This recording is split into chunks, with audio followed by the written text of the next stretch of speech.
Good, happy Saturday afternoon, everyone.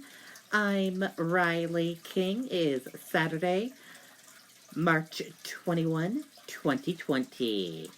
Welcome to this afternoon edition of the Riley King Newscast, right here on the Riley King Network. As you know, on the Riley King Network, we've been having up on the Riley King Network for about 1 p.m. this afternoon, the ABC News special report, members of the coronavirus task force gives update on COVID-19 from the White House. That has just ended, and now we're going to bring you your afternoon newscast. As you can see, it just ended that special report. I'm bringing Rachel Scott right now because a lot of talk during this news conference was about the N95 masks. But if you want to continue watching this, you can just go to the Riley King Network Facebook page, or you can watch the Riley King Newscast this Saturday afternoon. Let's begin your Saturday afternoon edition right now. First up, playgrounds close in New Hampshire, but there are still ways to get outside. Let's take a listen to that video from NECN, NBC Boston 10.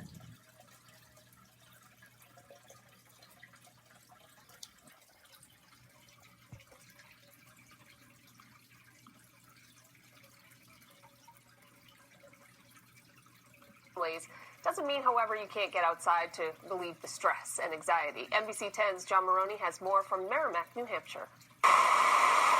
Twin Bridge Park, an escape from stress and worries over COVID-19.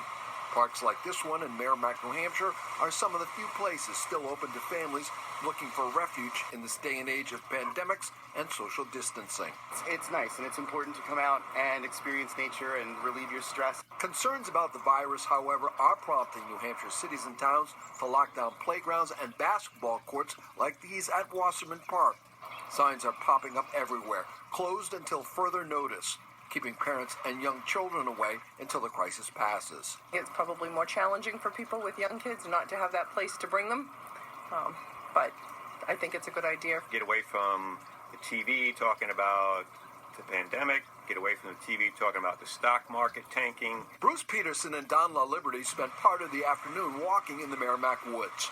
Keeping 6 feet apart from each other was not a problem, and just what the doctor ordered during these trying times. I got to believe that if this goes 6, 8, or whatever weeks, that it's going to take its toll on people.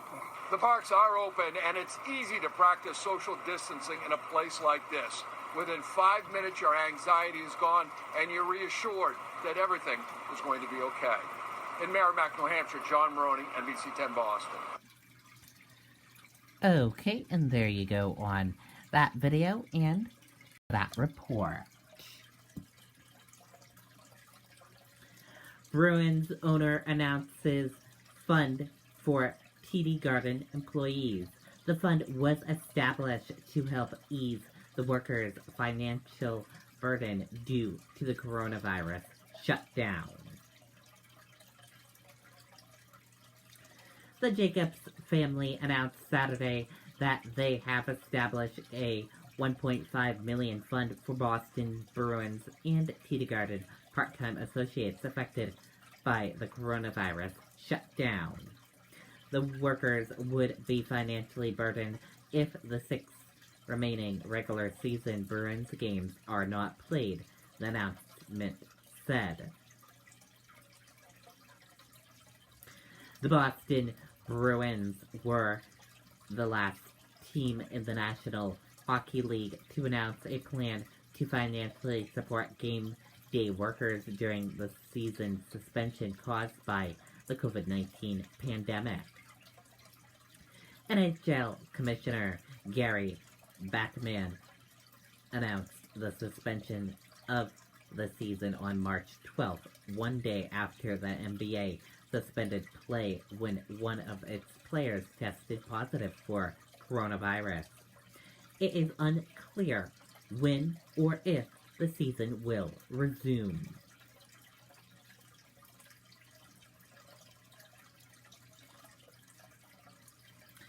Maine Turnpike Authority face challenges aimed COVID-19. Let's take a listen to that video from NECN/NBC 10 Boston.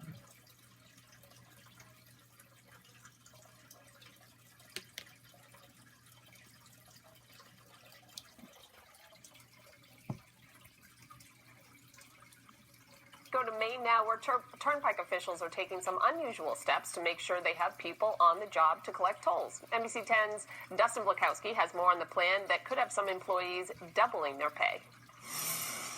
We will run the Turnpike on minimal staffing. Maine Turnpike Director Peter Mills, Governor Mills' brother, says car traffic is dipping and his staffing is minimal. Particularly people with certain risks are encouraged to stay home. As COVID-19 spreads, the Turnpike is trying to find ways to stop the virus.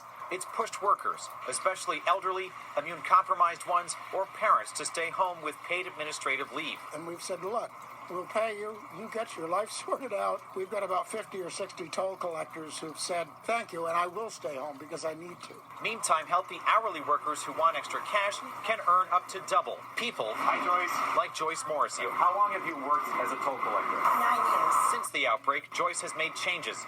She usually wears one glove. Good morning. Now she wears two. Now, make sure I have two. Her dog treats are still on the counter. They're going to have the treats. She just wipes it down more. I'm wiping everything down with Lysol and taking precautions. I think I feel okay. Which is what Turnpike management hopes will keep operations as normal as possible. Already, maintenance on surfaces, guardrails is being deferred.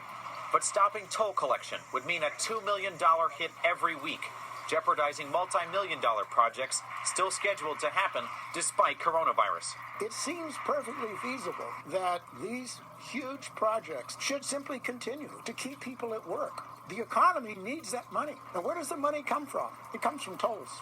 In Portland, Maine, Dustin Blakowski, NBC 10 Boston.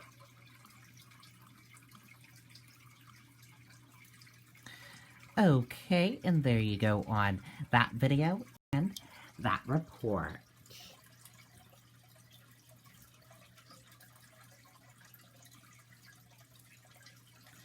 Vermont governor announces new business restrictions to help slow the spread of COVID-19.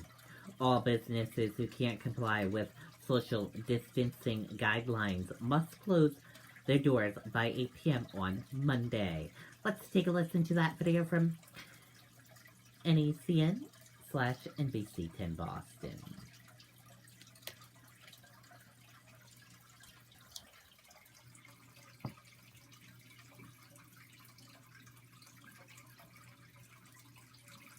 With disruption that most of us have never experienced.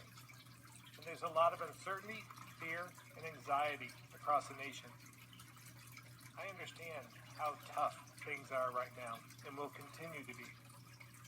But what's really important is to focus on and complete our first mission. Okay, if you want to watch that whole press conference, you can. And we'll share a link with you after the Riley King Newscast. Vermont Governor Phil Scott announced new community migration measures Saturday aimed at the coronavirus pandemic. Though most people affected by COVID-19 experience mild to moderate symptoms, others such as the elderly and people with underlying medical conditions are at higher risk of getting very sick from the virus. Along with the Department of Health, and Scott determined it is necessary to bar in-person operation in order to comply with social distance guidelines. All gyms, fitness centers, and similar exercising facilities, hair salons, and barbers, nail salons, spas, and tattoo parlors must close their door no later than 8 p.m. on Monday, March 23rd. The new restrictions are being implemented in an attempt to protect those most at risk and to slow the spread of the virus, Scott said. This comes after the governor announced the state's first 2 coronavirus-related deaths on March 19th. As of Saturday, all other businesses may remain open but must follow the Centers for Disease Control guidelines by maintaining a distance of at least 6 feet between people, ensuring employees practice appropriate hygiene measures such as washing hands regularly, ensuring that sick employees remain at home, and regularly cleaning and disinfect frequent touched objects and surfaces. The Green Mountain State has also limited non-essential mass gatherings to no more than 10 people. Non-essential mass gatherings do not include normal operation at airports, bus, or railway stations where people are in transit, typically office, construction, manufacturing, grocery store, food production, retail and retail baking, professional environments, gatherings of the press, or operations of the Vermont Traditional or General Assembly consistent with their constitutional authority, and statement said.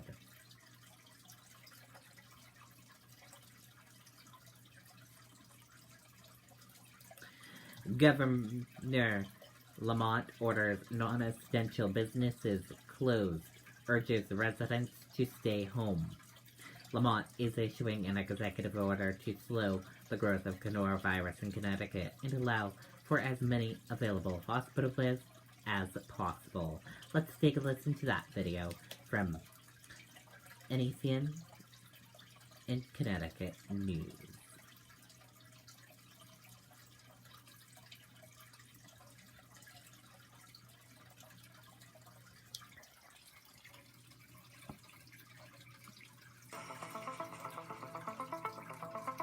Nobody is indefensible when it comes to this virus. Right now at 11, tough medicine from the governor to slow the spread of coronavirus. A woman from Norwalk is now the 4th person in our state to die from the virus as the number of cases continues to climb tonight. Good evening, everybody. I'm Mike Heideck. And I'm Keisha Grant. We continue to practice social distancing, and we're following guidelines, as you can see here, to work from home. Tonight, we have learned a Bristol Health employee has tested positive for COVID-19, and now Connecticut is preparing to basically shut down. All non-essential businesses will close starting Monday. We have team coverage starting with NBC Connecticut's Jamie Ratliff, who is live in Newington tonight, where one shop is actually closing its doors even sooner. Jamie. Yeah, Mike, Keisha, businesses like Trek Bicycle Newington actually expected something like this would be coming. And this business actually says that they've seen a recent spike in sales. They were actually also expecting a lot of business this weekend, which is actually why they've shut down early. It's another busy evening for Trek Bicycle Newington, but today will be its last, at least for now. Just to kind of do our part to help deter the spread of the virus any further. Today, Governor Lamont issuing his latest executive order closing all non-essential businesses for about a month. Essential services that will stay open include healthcare, infrastructure like utilities, drinking water, and transportation, pharmaceuticals, gas stations, grocery stores, restaurants, and shipping services. Manager Jason Ingerjola knows his shop is not considered essential, but despite that says they've been busier than ever. It's summertime, busy in here. All of my sales staff are all juggling 1 or 2 customers at a time. Everyone in our service department is working on multiple work orders throughout the entire day. With kids and parents staying home and warm weather this month, bikes have been flying off the shelves. And Trek Bicycle Newington's been doing its part to keep everyone healthy. In the past few days, we've actually limited the number of customers in the store at a time, sort of in response to the massive flow that we've had. Behind each customer, we're going behind and, disinfecting everything and making sure that everything is clean before another set of customers comes through. And while the shutdown order does not start until Monday at 8 p.m., they're being proactive. Ingerjola says they expected this weekend to be busy. So for the safety of staff and customers, and in order to try to stop the spread of the coronavirus, they're closing up shop today. They and businesses across the state making final preparations and hoping for the best. A little nervous, but, I think it's the right thing for us as business owners to do to help deter the spread. Trek Bicycle Newington says they're working with customers who put in orders for bikes or services before the announced shutdown. They, like many others, putting up signs saying they will be back. Now, for more information on what's being considered an essential service, which also includes banks and daycares, you can head to our website at NBCConnecticut.com. We're live in Newington. Jamie Ratliff, NBC Connecticut News. Okay, and there you go on that video and that report.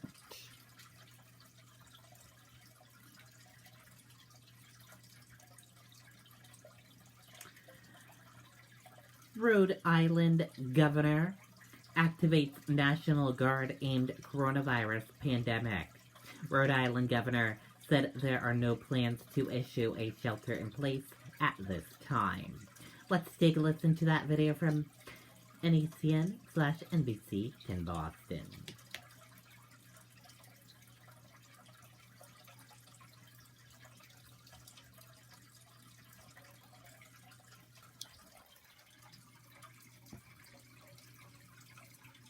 Governor Gina Raimondo on the latest on the COVID-19 case. I will say that we have been using the National Guard for weeks. In fact, we're the first state in America to use the Guard for drive-through testing site. But now it's time for more, so I'm calling for full activation. We have 1,000 people under General Callahan's direction and supervision. Thank you. You guys are fantastic. We're going to be calling some of you up, and I want to in advance thank you for your service, and especially thank General Callahan for his unbelievable leadership, integrity, technical ability, and just being there for everybody in Rhode Island. I want to address something that I have been getting asked. We're actually overrun with questions, asking if I'm going to order some kind of a state lockdown or what has been called a shelter in place. The answer to that question is no. I do not intend to do that. That is not something that's in our current planning. You are hearing lots of rumors. There are a lot of rumors about a national lockdown. There are rumors about, not rumors, other states are doing a quote-unquote lockdown or a shelter in place.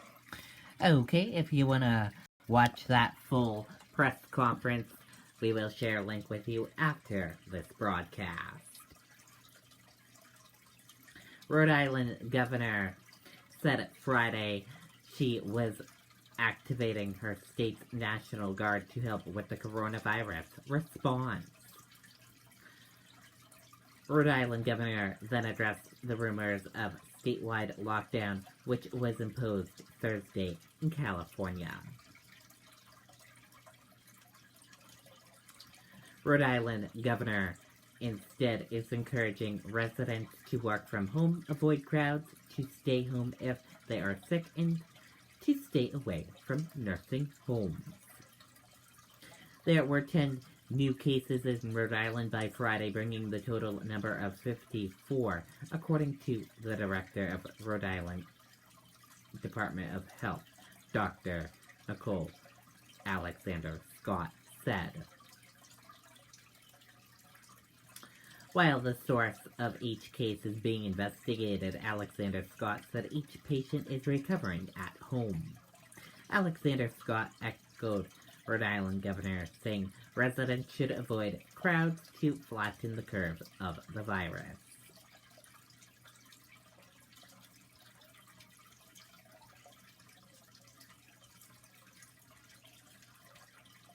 Young people warned.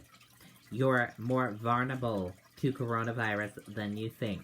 Let's take a listen to that video from NBC News/Today Show.